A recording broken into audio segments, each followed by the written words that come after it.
ನಮಸ್ಕಾರ ಸ್ನೇಹಿತರೆ, welcome back to my channel. ಸ್ನೇಹಿತರೆ, ನಿಮ್ಮ ಮನೆಯಲ್ಲೂ 2 ಸಿಲಿಂಡರ್ ಕನೆಕ್ಷನ್ ಇದೆಯಾ? ಹಾಗಾದರೆ ತಪ್ಪದೇ ಈ ವಿಡಿಯೋವನ್ನು ನೀವು ನೋಡಲೇಬೇಕು. ಸ್ನೇಹಿತರೆ, ಒಂದೇ ಮನೆಯಲ್ಲಿ 2 ಗ್ಯಾಸ್ ಸಿಲಿಂಡರ್ಗಳು ಇರಬಹುದೇ? ಒಂದೇ ಕುಟುಂಬದಲ್ಲಿ 2 ಗ್ಯಾಸ್ ಸಂಪರ್ಕಗಳನ್ನು ತೆಗೆದುಕೊಳ್ಳಬಹುದೇ? 2 ಸಂಪರ್ಕಗಳಿದ್ದರೆ ಏನಾಗುತ್ತದೆ? ಜನರಿಗೆ ಇಂತಹ ಹಲವು ಅನುಮಾನಗಳಿವೆ. ನಿಯಮಗಳು ಏನು ಹೇಳುತ್ತವೆ ಎಂಬುದನ್ನು ಈ ವಿಡಿಯೋದಲ್ಲಿ ನಾವು ತಿಳಿದುಕೊಳ್ಳೋಣ. ಸ್ನೇಹಿತರೆ, ಭಾರತ ಸರ್ಕಾರ ರೂಪಿಸಿದ ಎಲ್ಪಿಜಿ ವಿತರಣಾ ಮಾರ್ಗಸೂಚಿಗಳ ಪ್ರಕಾರ ಪ್ರತಿ ಮನೆಗೆ ಸಾಮಾನ್ಯವಾಗಿ ಒಂದೇ ಎಲ್ಪಿಜಿ ಸಂಪರ್ಕವನ್ನು ಮಾತ್ರ ನೀಡಲಾಗುತ್ತದೆ. ಆದಾಗ್ಯೂ ಒಂದೇ ಸಂಪರ್ಕದಲ್ಲಿ 2 ಸಿಲಿಂಡರ್ಗಳನ್ನು ಬಳಸಬಹುದಾದ ಡಿಬಿಸಿ ಸೌಲಭ್ಯವೂ ಇದೆ.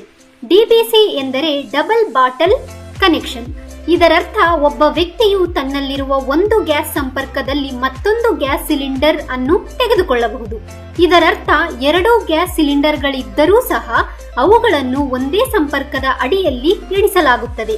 ಇದನ್ನು ಡಿಬಿಸಿ ಅಥವಾ ಡಬಲ್ ಬಾಟಲ್ ಕನೆಕ್ಷನ್ ಎಂದು ಕರೆಯಲಾಗುತ್ತದೆ. ಸ್ನೇಹಿತರೆ, ಒಂದು ಕುಟುಂಬವು ಒಂದೇ ಮನೆಯಲ್ಲಿ ವಾಸಿಸುವ ಮತ್ತು ಒಂದೇ ಅಡುಗೆ ಮನೆಯನ್ನು ಬಳಸುವ ಜನರ ಗುಂಪಾಗಿದ್ದರೆ ಅವರಿಗೆ ಎಲ್ಪಿಜಿ ಸಂಪರ್ಕವನ್ನು ನೀಡಲಾಗುತ್ತದೆ. ಇದರಲ್ಲಿ ಗಂಡ, ಹೆಂಡತಿ, ಅವರ ಅವಲಂಬಿತ ಮಕ್ಕಳು, ಒಂದೇ ಮನೆಯಲ್ಲಿ ವಾಸಿಸುವ ವಿವಾಹಿತ ಮಕ್ಕಳು, ಅವಲಂಬಿತ ಪೋಷಕರು ಹಾಗೂ ಒಂದೇ ಅಡುಗೆ ಮನೆಯಲ್ಲಿ ಅಡುಗೆ ಮಾಡುವ ಇತರ ಕುಟುಂಬ ಸದಸ್ಯರು ಸೇರಿದ್ದಾರೆ. ಸ್ನೇಹಿತರೆ, ಸಾಮಾನ್ಯವಾಗಿ ಒಂದೇ ಅಡುಗೆ ಮನೆ ಇರುವ ಕುಟುಂಬದಲ್ಲಿ ಪ್ರತ್ಯೇಕ ಎಲ್ಪಿಜಿ ಸಂಪರ್ಕಗಳನ್ನು ಅನುಮತಿಸಲಾಗುವುದಿಲ್ಲ. ಆದರೆ ಕೆಲವು ವಿಶೇಷ ಸಂದರ್ಭಗಳಲ್ಲಿ ಒಂದೇ ಆಸ್ತಿಯಲ್ಲಿ ಪ್ರತ್ಯೇಕ ಸ್ವತಂತ್ರ ಕುಟುಂಬಗಳಿದ್ದರೆ ಪ್ರತ್ಯೇಕ ಅಡುಗೆ ಮನೆಗಳು, ಸರಿಯಾದ ಕೆವೈಸಿ ವಿವರಗಳು, ವಿಳಾಸ ಪುರಾವೆ ಮತ್ತು ಎಲ್ಪಿಜಿ ಡೀಲರ್ ಪರಿಶೀಲಿಸಿ ಒಪ್ಪಿದರೆ ಪ್ರತ್ಯೇಕ ಸಂಪರ್ಕಗಳನ್ನು ಪಡೆಯಬಹುದು. ಪ್ರತಿಯೊಂದು ಪ್ರಕರಣವನ್ನು ಫೀಲ್ಡ್ ವಿಸಿಟ್ ನಂತರ ನಿರ್ಧರಿಸಲಾಗುತ್ತದೆ. ಒಂದೇ ಮನೆಯಲ್ಲಿ ಒಂದಕ್ಕಿಂತ ಹೆಚ್ಚು ಎಲ್ಪಿಜಿ ಸಂಪರ್ಕಗಳಿವೆ ಎಂದು ಕಂಡುಬಂದರೆ ಅದನ್ನು ನಿಯಮಗಳಿಗೆ ವಿರುದ್ಧವೆಂದು ಪರಿಗಣಿಸಬಹುದು. ಆಧಾರ್ ಆಧಾರಿತ ವಿವರಗಳು, ವಿಳಾಸ ಹೊಂದಾಣಿಕೆ, ಕೆವೈಸಿ ದಾಖಲೆಗಳು ಮತ್ತು ಅಗತ್ಯವಿದ್ದರೆ ಮನೆ ತಪಾಸಣೆಯಂತಹ ವಿಧಾನಗಳ ಮೂಲಕ ಇದನ್ನು ಗುರುತಿಸಬಹುದು. ಸ್ನೇಹಿತರೆ, ನಕಲಿ ಸಂಪರ್ಕಗಳಿದ್ದಲ್ಲಿ ಕೇವಲ ಒಂದು ಸಂಪರ್ಕವನ್ನು ಮಾತ್ರ ಇಟ್ಟುಕೊಂಡು ಉಳಿದಿದ್ದನ್ನು ರದ್ದುಗೊಳಿಸಲು ಸೂಚಿಸಬಹುದು. ರದ್ಧತಿಯ ನಂತರ ಅಗತ್ಯವಿದ್ದರೆ ಅಸ್ತಿತ್ವದಲ್ಲಿರುವ ಸಂಪರ್ಕವನ್ನು ಡಿಬಿಸಿಗೆ ಪರಿವರ್ತಿಸುವ ಆಯ್ಕೆಯೂ ಇದೆ. ಆದ್ದರಿಂದ ನಿಮ್ಮ ಮನೆಯಲ್ಲಿ 2 ಗ್ಯಾಸ್ ಸಿಲಿಂಡರ್ ಸಂಪರ್ಕಗಳಿದ್ದರೆ ಮತ್ತು ಇಡೀ ಕುಟುಂಬವು ಒಂದೇ ಅಡುಗೆ ಮನೆಯನ್ನು ಬಳಸುತ್ತಿದ್ದರೆ ಒಂದನ್ನು ಬಿಟ್ಟುಕೊಡಬೇಕು. ಬೇರೆ ಬೇರೆ ಅಡುಗೆ ಮನೆಗಳಿದ್ದರೆ ಮತ್ತು ಕುಟುಂಬ ಸದಸ್ಯರು ಪ್ರತ್ಯೇಕವಾಗಿ ಅಡುಗೆ ಮಾಡುತ್ತಿದ್ದರೆ 2 ಗ್ಯಾಸ್ ಸಂಪರ್ಕಗಳು ಇರಬಹುದು. ಒಂದು ಸಿಲಿಂಡರ್ನೊಂದಿಗೆ ನಿರ್ವಹಿಸಲು ನಿಮಗೆ ತೊಂದರೆಯಾಗಿದ್ದರೆ ನೀವು ಡಬಲ್ ಬಾಟಲ್ ಸಂಪರ್ಕಕ್ಕಾಗಿ ಅರ್ಜಿ ಸಲ್ಲಿಸಬಹುದು. ಸ್ನೇಹಿತರೆ, ಹಿಂದೂಸ್ತಾನ್ ಪೆಟ್ರೋಲಿಯಂ ಪ್ರಕಾರ ಭಾರತ ಸರ್ಕಾರ ಇತ್ತೀಚೆಗೆ ಅನಿಲ ನಿಯಂತ್ರಣ ಆದೇಶಕ್ಕೆ ತಿದ್ದುಪಡಿ ತಂದಿದೆ. ಗಂಡ ಮತ್ತು ಹೆಂಡತಿ, ಅವರ ವಿವಾಹಿತ ಮಕ್ಕಳು ಮತ್ತು ಅವರ ಅವಲಂಬಿತ ಪೋಷಕರು ಒಂದೇ ಅಡುಗೆ ಮನೆ ಹಂಚಿಕೊಳ್ಳುವ ಕುಟುಂಬವು ಕೇವಲ ಒಂದು ಎಲ್ಪಿಜಿ ಸಂಪರ್ಕವನ್ನು, ಅಂದರೆ ಡಿಬಿಸಿ ಸೇರಿದಂತೆ, ಹೊಂದಲು ಅನುಮತಿಸಲಾಗಿದೆ. ಆದ್ದರಿಂದ ಒಂದೇ ಮನೆಯಲ್ಲಿ ಒಂದಕ್ಕಿಂತ ಹೆಚ್ಚು ಎಲ್ಪಿಜಿ ಸಂಪರ್ಕಗಳನ್ನು ಹೊಂದಿರುವುದು ಈಗ ಸಂಪೂರ್ಣವಾಗಿ ನಿಷೇಧಿಸಲಾಗಿದೆ.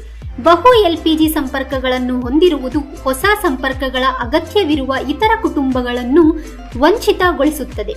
ಇದು ಅಂತಹ ಕುಟುಂಬಗಳು ಪರಿಸರಕ್ಕೆ ಹಾನಿಕಾರಕ ಇಂಧನಗಳನ್ನು ಬಳಸುವಂತೆ ಒತ್ತಾಯಿಸುತ್ತದೆ ಎಂದು ತಿಳಿಸುತ್ತದೆ. ಅಷ್ಟೇ ಅಲ್ಲ ಸ್ನೇಹಿತರೆ, ಪಿಎನ್ಜಿ ಲಭ್ಯವಿರುವ ಪ್ರದೇಶಗಳಲ್ಲಿ ಗ್ರಾಹಕರು ಅಡುಗೆಗೆ ಪಿಎನ್ಜಿ ಅನ್ನು ಖಂಡಿತವಾಗಿಯೂ ಬಳಸಬಹುದು. ಪಿಎನ್ಜಿ ಸಂಪರ್ಕವನ್ನು ಪಡೆದ ನಂತರ ಕೆಲವು ಸಂದರ್ಭಗಳಲ್ಲಿ ಎಲ್ಪಿಜಿ ಸಂಪರ್ಕವನ್ನು ಸ್ವಯಂ ಪ್ರೇರಣೆಯಿಂದ ರದ್ದುಗೊಳಿಸಬಹುದು ಅಥವಾ ಕೆಲವು ಜನರು ಭವಿಷ್ಯದ ಅಗತ್ಯಗಳಿಗಾಗಿ ಅದನ್ನು ಇಟ್ಟುಕೊಳ್ಳಬಹುದು. ಇದು ಆಯಾ ಕಂಪನಿಗಳ ನಿಯಮಗಳು ಮತ್ತು ಷರತ್ತುಗಳನ್ನು ಅವಲಂಬಿಸಿರುತ್ತದೆ. ಸ್ನೇಹಿತರೆ, ಭಾರತ ಸರ್ಕಾರವು ದ್ರವೀಕೃತ ಪೆಟ್ರೋಲಿಯಂ ಅನಿಲ ತಿದ್ದುಪಡಿ ಆದೇಶ ಮೇ 25, 2026ರಂದು ಪ್ರಕಟಿಸಿದೆ.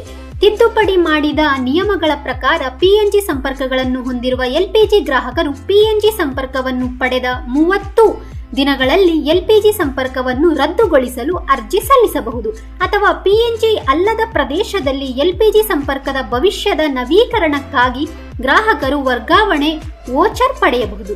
ಸ್ನೇಹಿತರೆ, ಈ ತಿದ್ದುಪಡಿಯು PNG ಮೂಲಸೌಕರ್ಯ ಲಭ್ಯವಿಲ್ಲದ ಪ್ರದೇಶಗಳಿಗೆ ತರುವಾಯ ಸ್ಥಳಾಂತರಗೊಳ್ಳುವ ಗ್ರಾಹಕರಿಗೆ ಪರಿಹಾರ ಮತ್ತು ಅನುಕೂಲತೆಯನ್ನು ಒದಗಿಸುತ್ತದೆ. ಸ್ಥಳಾಂತರಗೊಳ್ಳುತ್ತಿರುವ ಉದ್ಯೋಗಿಗಳು, ವಲಸೆ ಕುಟುಂಬಗಳು, ಬಾಡಿಗೆದಾರರು, ವಿದ್ಯಾರ್ಥಿಗಳು ಅಥವಾ PNG ಅಲ್ಲದ ಪ್ರದೇಶಗಳಿಗೆ ಸ್ಥಳಾಂತರಗೊಳ್ಳುವ ಕುಟುಂಬಗಳಿಗೆ ಈ ನಿಬಂಧನೆಯು ವಿಶೇಷವಾಗಿ ಪ್ರಯೋಜನಕಾರಿಯಾಗಿದೆ. ಈ ಸೌಲಭ್ಯಗಳು ಅವರು ಸ್ಥಳಾಂತರಗೊಳ್ಳುವ ಸ್ಥಳಗಳಲ್ಲಿ ಅಡುಗೆ ಅನಿಲ ಲಭ್ಯವಿದೆ ಎಂದು ಖಚಿತಪಡಿಸಿಕೊಳ್ಳಲು ಸಹಾಯ ಮಾಡುತ್ತದೆ. ಪ್ರತಿ ಮನೆಯು ತಮ್ಮ KYC ವಿವರಗಳನ್ನು ಪರಿಶೀಲಿಸಬೇಕು ಮತ್ತು ಅಗತ್ಯವಿದ್ದರೆ ಒಂದು ಸಂಪರ್ಕವನ್ನು ಮಾತ್ರ ಇಟ್ಟುಕೊಳ್ಳಬೇಕು ಮತ್ತು ಯಾವುದೇ ಹೆಚ್ಚುವರಿ ಸಂಪರ್ಕಗಳನ್ನು ಸರಿಪಡಿಸಬೇಕು. ನಿಯಮಗಳನ್ನು ಪಾಲಿಸಲು ವಿಫಲವಾದರೆ ಮರುಪೂರಣ ಸೇವೆಗಳನ್ನು ತಾತ್ಕಾಲಿಕವಾಗಿ ಸ್ಥಗಿತಗೊಳಿಸಬಹುದು. ಸ್ನೇಹಿತರೆ, ಒಟ್ಟಾರೆಯಾಗಿ ಭಾರತದಲ್ಲಿ LPG ವ್ಯವಸ್ಥೆಯನ್ನು ಪ್ರತಿ ಮನೆಗೆ ಶುದ್ಧ ಅಡುಗೆ ಇಂಧನಕ್ಕೆ ಸಮಾನ ಪ್ರವೇಶವನ್ನು ಒದಗಿಸುವ ಗುರಿಯೊಂದಿಗೆ ವಿನ್ಯಾಸಗೊಳಿಸಲಾಗಿದೆ. ಪ್ರತಿ ಮನೆಗೆ ಒಂದು ಅಡುಗೆ ಮನೆಯೊಂದಿಗೆ ಒಂದು ಸಂಪರ್ಕದ ನಿಯಮವು ಈ ಉದ್ದೇಶವನ್ನು ಬಲಪಡಿಸುತ್ತದೆ. ಆದರೆ DBC ಸೌಲಭ್ಯವು ಗ್ರಾಹಕರಿಗೆ ಅನುಕೂಲವನ್ನು ಒದಗಿಸುತ್ತದೆ. ಸ್ನೇಹಿತರೆ, ಈ ಇನ್ಫಾರ್ಮೇಶನ್ ನಿಮಗೆ ಇಷ್ಟವಾದರೆ ನನ್ನ ಚಾನೆಲ್ಗೆ ಸಬ್ಸ್ಕ್ರೈಬ್ ಮಾಡಿ. ಧನ್ಯವಾದಗಳು.